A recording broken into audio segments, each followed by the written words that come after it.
내가 누구이기에. 역대상 17장 16절에서 27절 말씀. 다윗 왕이 여호와 앞에 들어가 앉아서 이르되, 여호와 하나님이여, 나는 누구이오며 내 집은 무엇이기에 나에게 이에 이르게 하셨나이까. 하나님이여, 주께서 이것을 오히려 작게 여기시고 또 종의 집에 대하여 먼 장래까지 말씀하셨사오니, 여호와 하나님이여, 나를 존귀한 자들같이 여기셨나이다. 주께서 주의 종에게 베푸신 영예에 대하여 이 다윗이 다시 주께 무슨 말을 하오리이까. 주께서는 주의 종을 아시나이다. 여호와여, 주께서 주의 종을 위하여 주의 뜻대로 이 모든 큰 일을 행하사 이 모든 큰 일을 알게 하셨나이다. 여호와여, 우리 귀로 들은 대로는 주와 같은 이가 없고 주 외에는 하나님이 없나이다. 땅의 어느 한 나라가 주의 백성 이스라엘과 같으리이까. 하나님이 자기 백성을 구속하시려고 나가사 크고 두려운 일로 말미암아 이름을 얻으시고 애굽에서 구속하신 자기 백성 앞에서 모든 민족을 쫓아내셨사오며, 주께서 주의 백성 이스라엘을 영원히 주의 백성으로 삼으셨사오니, 여호와여, 주께서 그들의 하나님이 되셨나이다. 여호와여, 이제 주의 종과 그의 집에 대하여 말씀하신 것을 영원히 견고하게 하시며 말씀하신 대로 행하사 견고하게 하시고 사람에게 영원히 주의 이름을 높여 이르기를, 만군의 여호와는 이스라엘의 하나님 곧 이스라엘에게 하나님이시라 하게 하시며, 주의 종 다윗의 왕조가 주 앞에서 견고히 서게 하옵소서. 나의 하나님이여, 주께서 종을 위하여 왕조를 세우실 것을 이미 듣게 하셨으므로 주의 종이 주 앞에서 이 기도로 간구할 마음이 생겼나이다. 여호와여, 오직 주는 하나님이시라. 주께서 이 좋은 것으로 주의 종에게 허락하시고, 이제 주께서 종의 왕조의 복을 주사 주 앞에 영원히 두시기를 기뻐하시나이다. 여호와여, 주께서 복을 주셨사오니 이 복을 영원히 누리리이다 하니라. 오늘 아침 여러분이 상상할 수 있는 최고의 소식을 들었다라고 생각해 봅시다. 인생을 바꿀 만한 합격 통지서, 꿈에 그리던 승진, 혹은 기적적인 건강 회복 소식과 같은 것 말입니다. 가장 먼저 무엇을 하시겠습니까?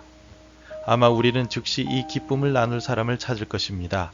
SNS에 글을 올리고 전화를 돌리고 어쩌면 큰 잔치를 계획할지도 모릅니다. 이것이 우리의 자연스러운 반응입니다. 그런데 오늘 우리가 만날 다윗은 인류 역사상 가장 위대한 약속 중 하나를 받고서도 전혀 다른 반응을 보이고 있습니다. 다윗은 하나님을 위해 성전을 짓겠다는 선한 계획을 가졌지만 하나님께서는 오히려 내가 너를 위하여 집을 세우리라 라는 영원한 왕조에 대한 언약을 주십니다. 이 놀라운 언약 앞에서 다윗은 어떻게 행동했습니까? 그의 반응은 오늘날 하나님을 믿는다라고 말하는 우리 모두의 신앙을 점검하는 거울이 될 것입니다. 오늘 우리는 다윗의 기도를 통해서 하나님과의 진정한 만남이 우리를 어떻게 변화시키는지를 세 가지 관점에서 살펴보고자 합니다. 이 세 가지의 관점들은 경외의 자세, 정체성을 향한 질문, 그리고 축복의 참된 목적입니다.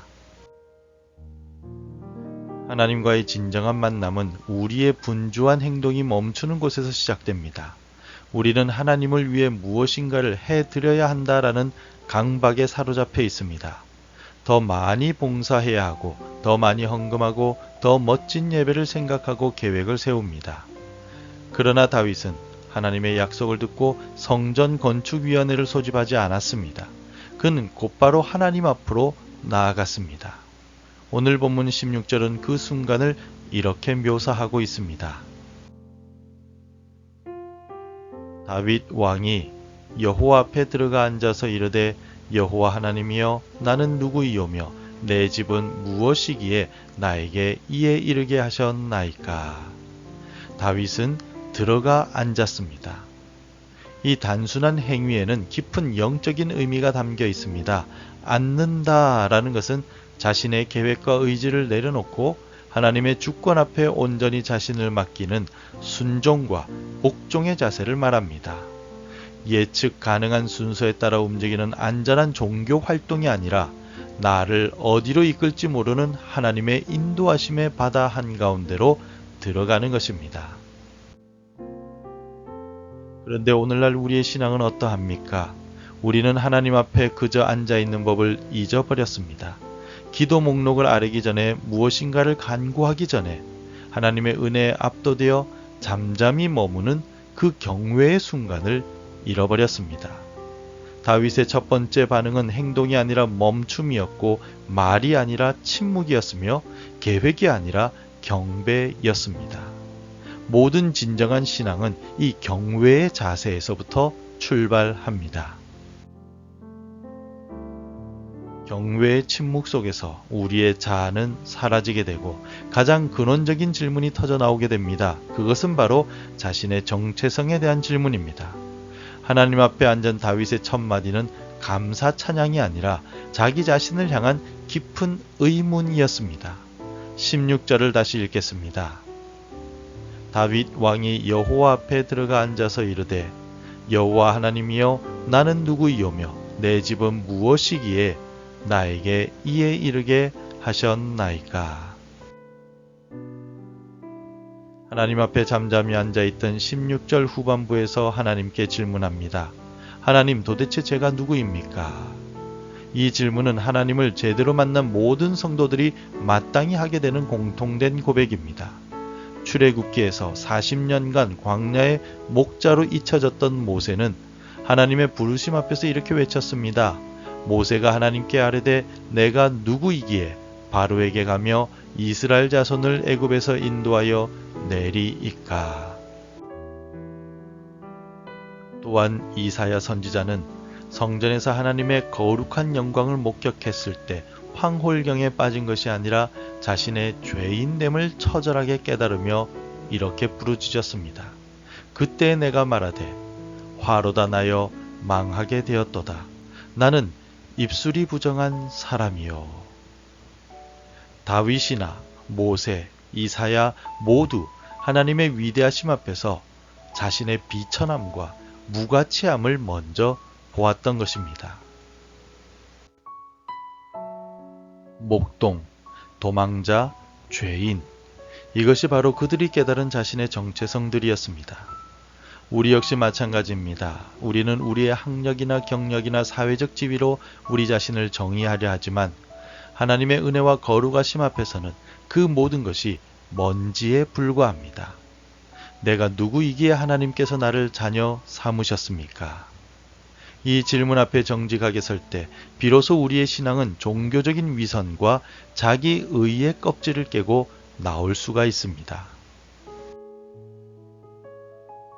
자신의 비천함을 깨달은 자는 하나님께서 주신 모든 축복의 목적이 자신을 위한 것이 아님을 깨닫게 됩니다. 다윗의 기도는 나는 누구인가? 라는 자기 정체성에 대한 질문에서 시작하여 하나님은 어떤 분이신가? 라는 찬양으로 나아가고 마침내 하나님의 이름이 어떻게 될 것인가? 라는 거룩한 소망으로 끝을 맺습니다. 다윗은 자신과 자신의 가문이 받은 약속이 결국 하나님의 영광을 위한 것임을 분명히 깨달았습니다. 24절을 함께 읽겠습니다. 견고하게 하시고 사람에게 영원히 주의 이름을 높여 이르기를 만군의 여호와는 이스라엘의 하나님 곧 이스라엘에게 하나님이시라 하게 하시며 주의 종 다윗의 왕조가 주 앞에서 견고히 서게 하옵소서. 다윗의 관심은 다윗 왕조가 영원해지는 것이 아니었습니다. 다윗 왕조를 통해서 여호와의 이름이 높임을 받고 영원히 존귀하게 되는 것이었습니다. 신약에서 예수님의 어머니인 마리아가 보인 반응도 이와 정확하게 일치합니다. 마리아는 하나님의 아들을 잉태하는 가장 큰 영광을 받았을 때 자신을 높이지 않고 이렇게 노래했습니다. 내 영혼이 주를 찬양하며 그의 여종의 비천함을 돌보셨음이라. 마리아는 자신에게 임한 축복이 자신의 비천함을 돌아보신 하나님의 긍휼 때문이며 그 목적은 오직 주님을 찬양하는 것임을 잘 알았습니다. 이것이 오늘을 시작하는 우리가 가져야 할 삶의 자세입니다. 하나님께서 나에게 주신 건강이나 재능이나 재물 그리고 구원의 은혜는 무엇을 위한 것입니까? 그것으로 나의 왕국을 건설하고 나의 안락함을 추구하라고 주신 것이 아닙니다. 그것을 통해서 하나님의 이름이 우리 가정과 직장과 이 세상 속에서 존귀하게 되도록 하기 위함이었습니다. 성도 여러분, 말씀을 맺겠습니다. 다윗의 기도는 오늘 우리에게 진정한 신앙인의 삶이 어떤 것인가를 잘 보여줍니다.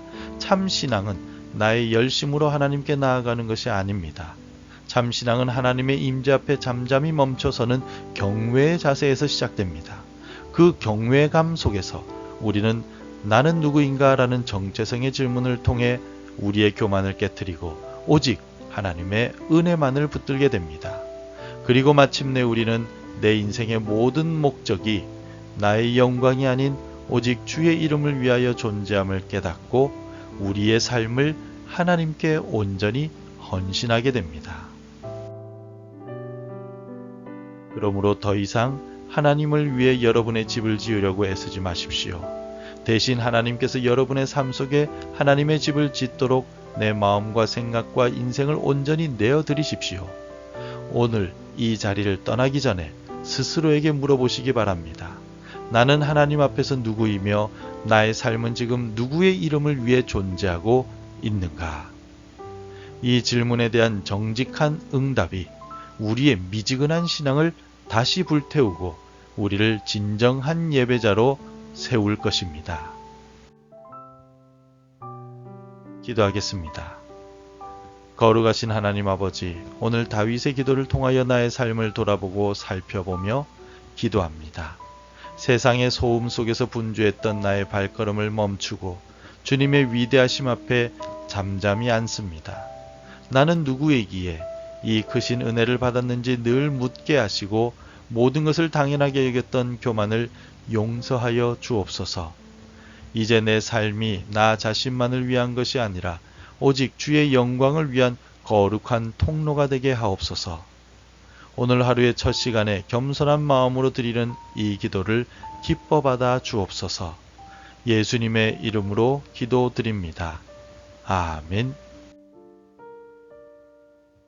계속해서 함께 기도해 주시기 바랍니다. 하나님 앞에서 분주함을 멈추고 겸손한 예배자가 되게 하옵소서. 나의 자아를 깨뜨리고 모든 것이 은혜임을 진정으로 고백하게 하소서. 내 삶의 목적이 주의 영광이 되며 거룩한 통로로 내가 쓰임받게 하소서. 매일 하나님의 말씀으로 하루를 시작하는 은혜를 주옵소서. 오늘도 말씀대로 살아가며 열매 맺는 하루가 되시기를 축복합니다.